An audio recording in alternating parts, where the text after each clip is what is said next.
দয়া করে যে কাছে বিরত থাকবেন। মেলার প্রতিটি প্যাভিলিয়ন পরিদর্শন করুন, মনের মাঝে সাথে রাখার মতো প্রতিটি পণ্য ক্রয় করুন পরিবারের সবার জন্য। ভালো থাকুন, সুস্থ থাকুন, শুরু করতে থাকুন। মেলার পরিবেশে বান্ধব রয়েছে ওয়াশরুম, সেখানে রয়েছে পর্যাপ্ত ফল ওষুধ নিতে পারেন। মেলার শেষ পর্যন্ত রয়েছে নামাজ করতে পারেন। মেলার ডান পাশে রয়েছে ফ্রি মেডিকেল ক্যাম্পিং, আপনার অসুস্থতা বোধ করলে সাথে সাথে আপনি চিকিৎসা নিতে পারেন।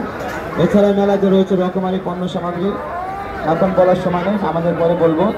তো ঘুরে ঘুরে দেখেন আর প্রতিটি পণ্য ক্রয় করেন, প্রতিটি বিনোদন করুন, প্রতিটি রাইডসে দিয়ে এবং চলাচলের রাস্তাটা পরিষ্কার রাখবেন সবসময়, যাতে আপনার জন্য অন্য কারো কোনো অসুবিধা না হয়। সুবিধার জন্য অন্য কারো অসুবিধা করবেন না। আর কিছুক্ষণের মধ্যে ইশারা আযান অনুষ্ঠিত হবে। আযানের শেষে নামাজ, আর নামাজের সময়তে আমাদের প্রচারণা বন্ধ থাকবে। 7:30টায় আযান হবে, 24 বাজে আমাদের মেলা থেকে আযান দেওয়া হবে এবং মেলার ভেতরেই জামাতের সাথে নামাজ পড়তে পারবেন। মেলার প্রবেশের বাম দিকে ওয়াশরুম রয়েছে, পর্যাপ্ত ফল রয়েছে, ওযু করে রেডি হয়ে নেন, হাত মুখ ধুয়ে ফ্রেশ হতে পারেন এবং জরুরি কাজ সেরে আসতে পারেন। ছেলে মেয়ে ওভার জন্য আলাদা আলাদা ওয়াশরুম রয়েছে, তবে অনুগ্রহ করে